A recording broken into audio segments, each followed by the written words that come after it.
and gentlemen, it's so good to have you here. Good evening, good morning, good afternoon, wherever it is that you are watching us from. And welcome. This is MoneyWise. My name is Rina Hicks. I am an investment banker and just really passionate about helping people become financially literate. We are all on this journey, and I am your host today. And this podcast really is about showcasing stories about real people who are doing amazing things that we can learn from.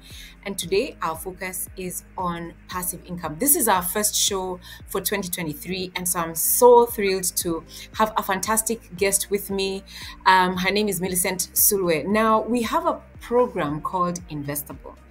And Investable is in partnership with Africa's Pocket, and we have over 300 people who have gone through the program and are part of a community.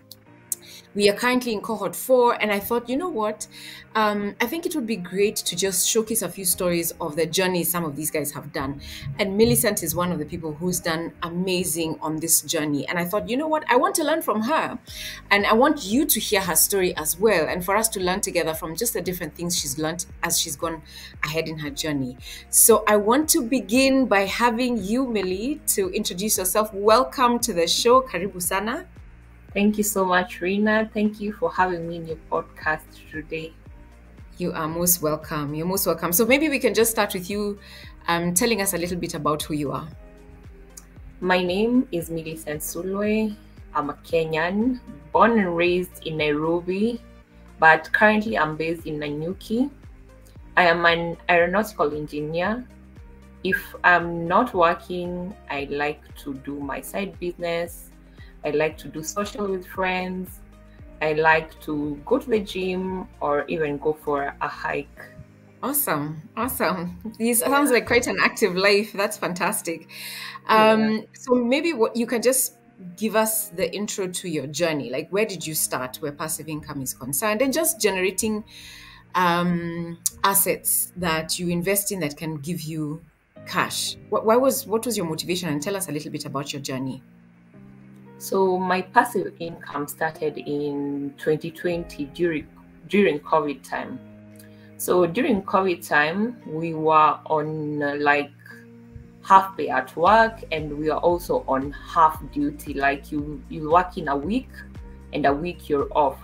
So during my week off, I set out purpose to just make sure that when I'm off work, I am doing my personal development work. So during that time, I made sure I'm investing in a life coach. I was actively looking to just develop myself. So one day, as I was scrolling my socials, I just came across an influencer who was talking about MoneyWise and how she has gained so much from Rina Hicks, who was a financial advisor. At that time, I didn't know who Rina Hicks was. So, and then she also was talking about Investable program, whereby you can just join in and learn more and just gain more about your financial journey the way she has done it. So I got curious and I just went and checked out the Investable program. So when I checked it out, I saw it was something I can get into. It was affordable for me. So I just got into it, applied, and I joined the program during that time. And that's how my journey started for passive income. Okay, interesting. Yeah. Do you remember the person who was sharing, the influencer? It was Patricia Kihoro. Oh, right. That's interesting. Okay. It's Patricia Kihoro. She just said that she actually said you also do like you can do a personal financial advising if you cannot do the program with everyone else. So that got me really interested. Okay. Yeah. Awesome. So then you registered for Investable and did the program. How was that process for you? It was the program was really, really nice. It really opened my eyes, because before that I thought that investing was for you have to have a lot of money to just be able to invest. And the only thing I knew I could invest in is shamba plots as in I can buy a 50 by 100 somewhere. That's the only form of investment that I really actually thought I can do that. And other than that, I just kept my money in the bank, and I just make sure I never go below zero. And so every time I tell myself I'm good, but when I came to the class, I just realized how much potential I've been wasting in terms of investments. Yeah. Okay. Other than learning about the potential and the investments that you can consider, what else surprised you as you did the program? So as I did the program is very, I can say, very personal. Like the way the program has been made, it makes you focus on your goal. What goal do you want? Because everyone has different goals in terms of finances and what you want to achieve. So I really enjoyed the program because it was focusing on person to person basis, and it wasn't it was insisting on you start where you are at and what are your values at the moment, and you use your values to do the investment and build up your passive income and your financial goals and journey from there. So that really made me enjoy the class, that it was very intentional. And also in the class, I enjoyed that they brought guests from outside who came with different investment ideas that you can actually pick from. So that really opened that path for me to start my financial freedom journey. Okay. So where did you start? After the class was over, I mean, how did you begin? So after the class was over, the first thing I started with is removing my money from the bank, where it was just sitting there and not gaining any interest. And the first thing I did was to open a money market fund and open an emergency fund. Before that, I didn't know I need an emergency fund to give me a buffer whenever there are any issues in your financial side of things. Like you can be focusing on an investment and then an emergency occurs. So you pause your investment and you divert all your money to the emergency. But through Investable, I learned that you don't have to do that. You can separate all these things, create an emergency fund that will cater for any emergencies, and it will act as your buffer as you continue with your investment journey. So that really helped me, because I know whatever happens, I am not going to divert from this investment goal. I will still continue investing, and if there are any emergencies, I have this pool where it will cater for that. So that has really helped me continue investing without having these side diversions that are diverting the finances to that emergency. Yeah. Okay. What else did you do after? So you set up the emergency fund for your emergencies. Did you start by, they say that you should have 3 to 6 months of your savings. So first of all, what was your goal with your emergency fund, and how have you been working towards that? So my emergency fund is to get like a 6 months based on my current income.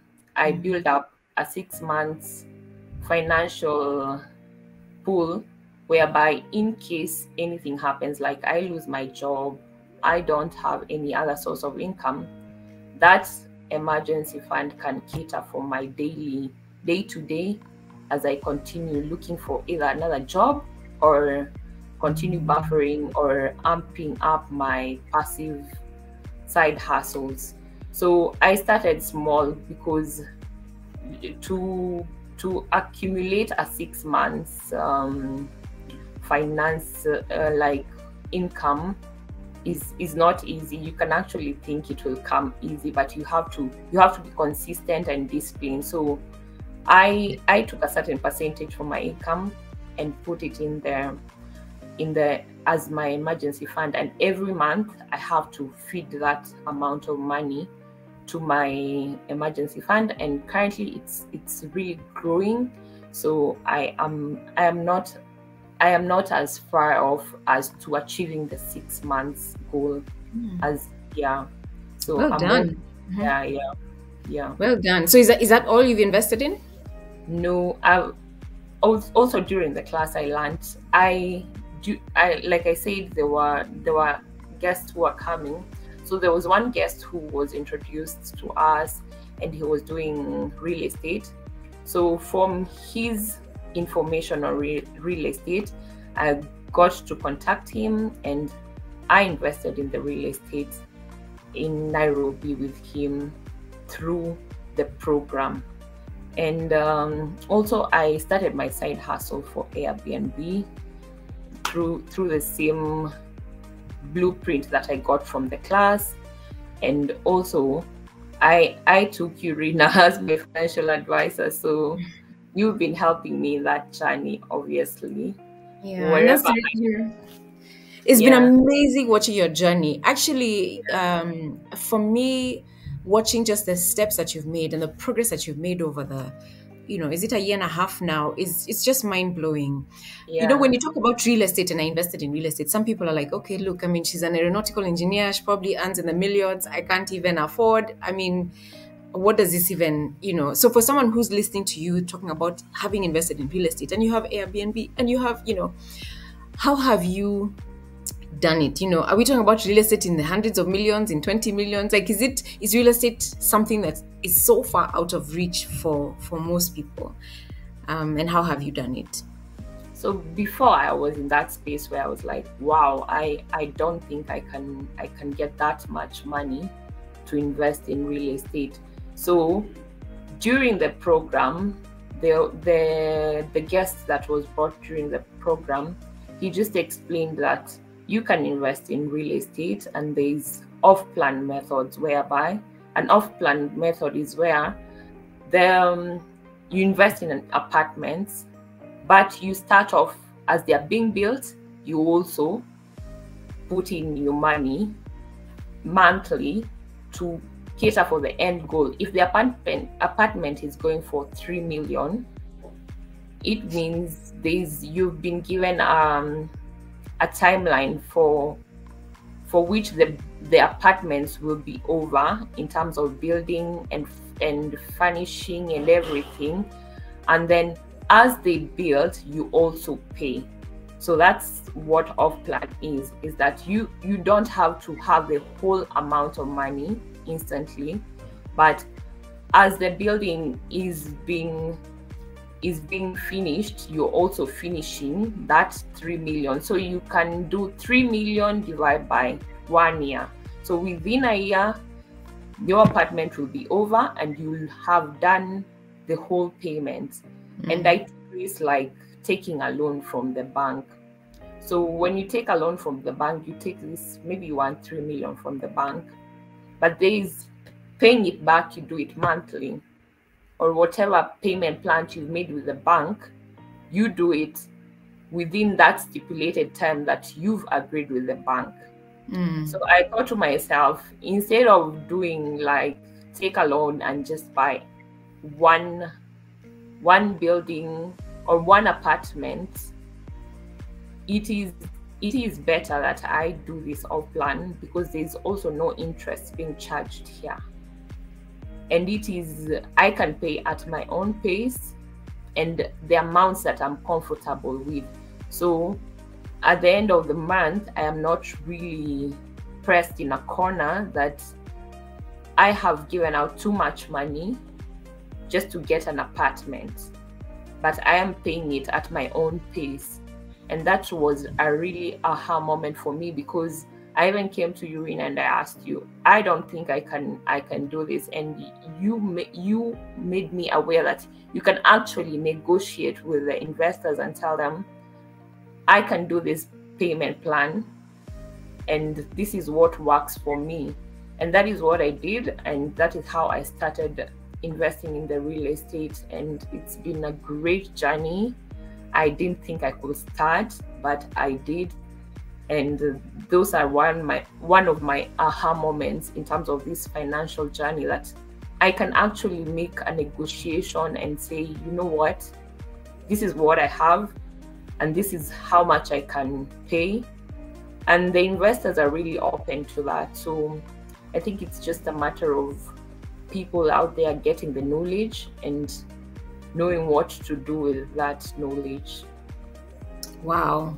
Fantastic. And that's so important. A lot of us are so afraid. We see terms and conditions, or we see the offer letter or an opportunity, and we think, okay, I guess I can't do it. Let me move on to something else because this just seems so out of my reach. So thank you for sharing that. Yeah, you can negotiate. Absolutely. But I think with real estate and off plan, I think people need to be very careful about the developer that they decide to go with. I mean, I have actually lost money personally, my husband and I, having invested off plan as well, and the project didn't work out. And the lesson for me at that point in time was, don't just go for any project because it sounds good, it's in a nice location. The track record of any developer is so important to look into. And so if there's an issue with track record, you must make sure that you don't go for off-plan, but instead wait for the development to be completed. But where you can, I think, yes, you're right, you do get a much better deal, but you have to do a lot of due diligence before you go right ahead. Awesome. So I don't know if there's any other asset you'd like to tell us about before I go to my next question. Not really. Okay. Are you earning an interest? I mean, rental income from the apartment? Yeah. Actually, I finished off with the first apartment, and I've earned my rent actually 1 year now. Wow. Yeah, 1 year of rent, and I reinvest that rent again. That's the financial freedom journey. It's about keeping at it, just being constant with the investment, even when it's small, that you think it's too small, you just go ahead, because in the long term, it's compounding and it becomes great at the end of it all. That's what I've learned, that even if you're getting this amount from your investment, it's good to reinvest it. Then in the long run, it becomes a huge output, which becomes your passive income and which gives you financial freedom in the end. Yeah, awesome.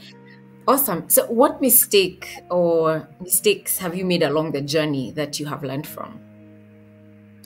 The first mistake I have made, but I can say that one is due to not knowing, is just putting my money in the bank and let it sit there, and me just being happy seeing it in the bank, whereas it is not working for me.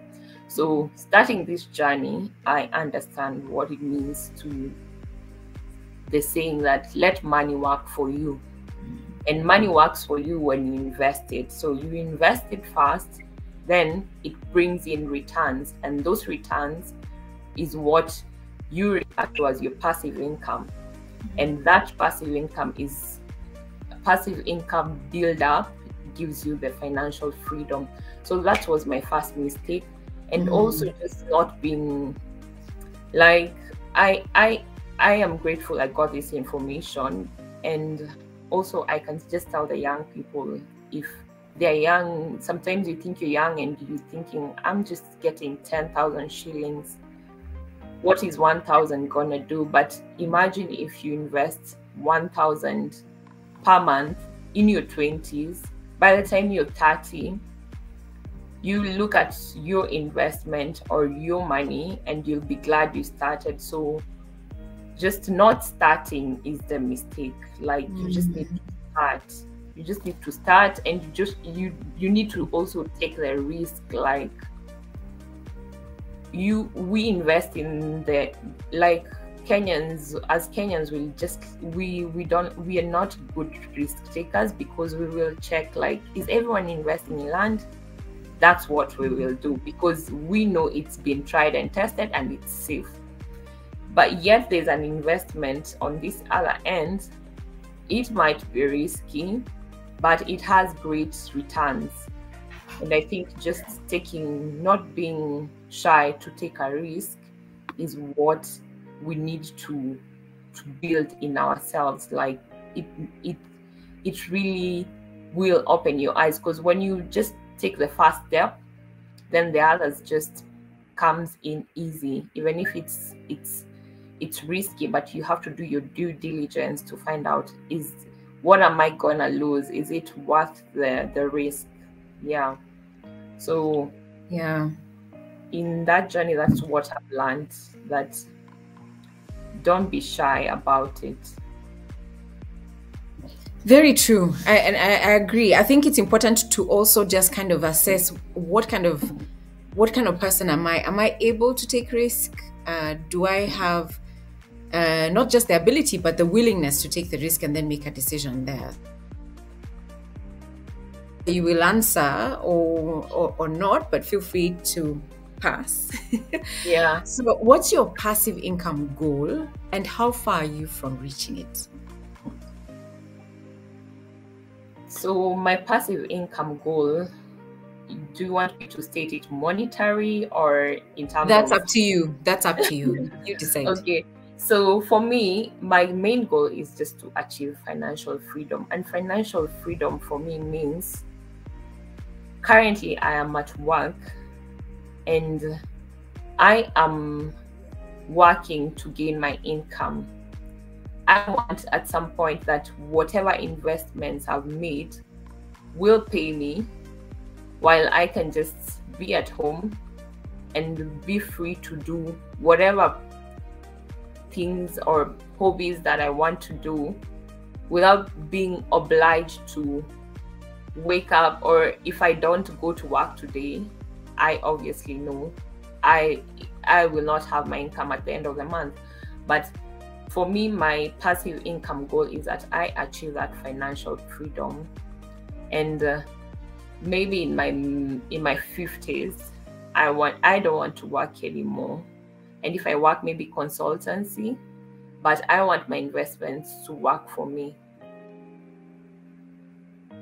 Yeah. So I hear you 100%. Yeah. But so if, let's say, that state is 100%, where would you say you are now in the journey that you've been in? Like right now, I'll say I'm at 20%. Okay, awesome. Yeah. Within just and your journey has been how long since you started? Like this is from 2020, maybe we say 2021, 2022. 2 years. 2 years, yeah. Yeah, that's amazing. That is amazing. And the thing about it is that as you continue to invest, it doesn't mean you'll take another 8 years.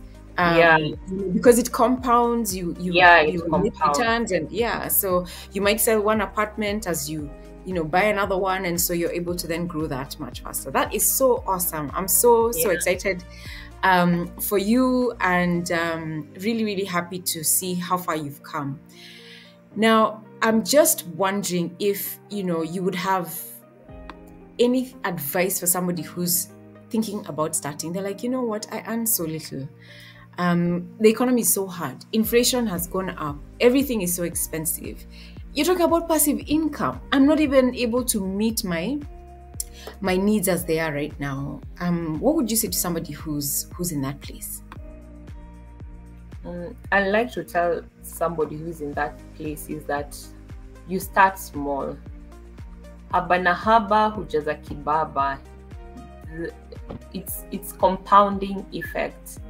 It is the greatest secret actually for this financial journey, that if you're making 100 shillings, put away 20 shillings. 20 shillings in a month will be 1,000 bob for you. But if you had not put it away, you'll have spent it. So just no matter how small you're earning, if you put a small percentage for yourself and putting it away, for me, I call it paying myself. You're the one who is actively and hard working for this money. Paying yourself is giving back to yourself. So when you give back to yourself, it should not feel painful. So just put a small amount for yourself, and you put it in a place that will give you back. Because like me, I was putting my money in the bank, but it's just being invested back by the bank, which I can do it myself. I came to realize that. Also, just get some financial education. There's a lot of free information in the social media. Even when you Google, you can get a lot of financial advice. You don't have to pay someone to get that information. And knowledge is power. When you have knowledge, you know better. And when you know better, you do better. So that is my advice for anyone who wants to start their financial journey. And during the class, you might think, I have so much debt. How am I gonna start my financial journey if I am having all this debt? So during the class, we learned that first deal with the debt. Learn how you can do away with this debt fast, because you cannot invest yet you need to pay back all this debt that you have out there. So the first thing is to learn how you can deal with your debt and get off the debt. And when you're done with that, now you can start your journey. And then you start your journey without having all these setbacks, which means you're removing from your investment to pay back the debt. So that will be my advice. And also to the young people, you're never too young to start. Actually, when you start young, you will see your returns when you're also young. And that's a great thing. Yeah, awesome. That's so amazing. I don't even need to say anything else. I'm just so happy to hear from you, and to know that it's possible. I think that's what's most important, that you can start small where you are at. And I'm so grateful for you to share that. I mean, if you're joining us now, you're wondering, how did Millie do it? You can just send a message on the chat, and Millie will be able to respond in due course. So feel free to write to us. We've got our phone number there. We have our email. If you have any questions, feel free to just go ahead and write to us. And we also have the link for Investable, in case there's one of you who wants to know, how do I take this program? What is it about? You can actually preview the program, and we've shared the link. So click there, and for free, you'll just be able to preview and see what do we have on there. So we're talking about passive income streams and the strategies one can employ. And there's so many, but guys, it depends. It depends on what country you're from. It depends what region. It depends on your personal circumstances. So just the different things that Millie has chosen to do, we are not suggesting that those are the best passive income streams or the only ones that you can consider. I mean, there's so many different ones. She's talked about real estate, and even within real estate, there's so many different ones. There's commercial, there's residential, and even within those two, there's different options. Then you have stocks where you earn dividends and also capital gains. There's treasury bonds as well, where you can earn interest income. There's treasury bills also, where there's interest income.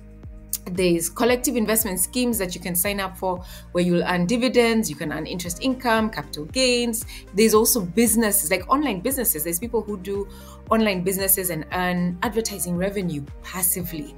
There's agricultural investments that you can get into, such as farmland that you lease out, or get into I mean, there's so many different things. You could decide you're going to lend money and do like perhaps like a peer-to-peer lending to somebody else. So you lend money to a business and they pay you back. You can get royalties for intellectual property that you have. So the list is endless. And so it's to explore what works for you, given your personal circumstances and where you're at. And we'll get into more details. Again, as I said in the beginning, this is a channel where we will showcase real stories and opportunities for you that you can consider, and people who have done it before, so that we're not just speaking theories. It's really an opportunity for you to learn from people who've been there and done that. And I really want to thank Millcent Sulwe for sharing her story. Thank you so much, Millie. We have come to the end of the episode, and thank you so much for joining us. Please do subscribe to the channel and send us any questions that you may have. Otherwise, for now, take care and God bless you so much. Thank you, Millie. Thank you. Bye.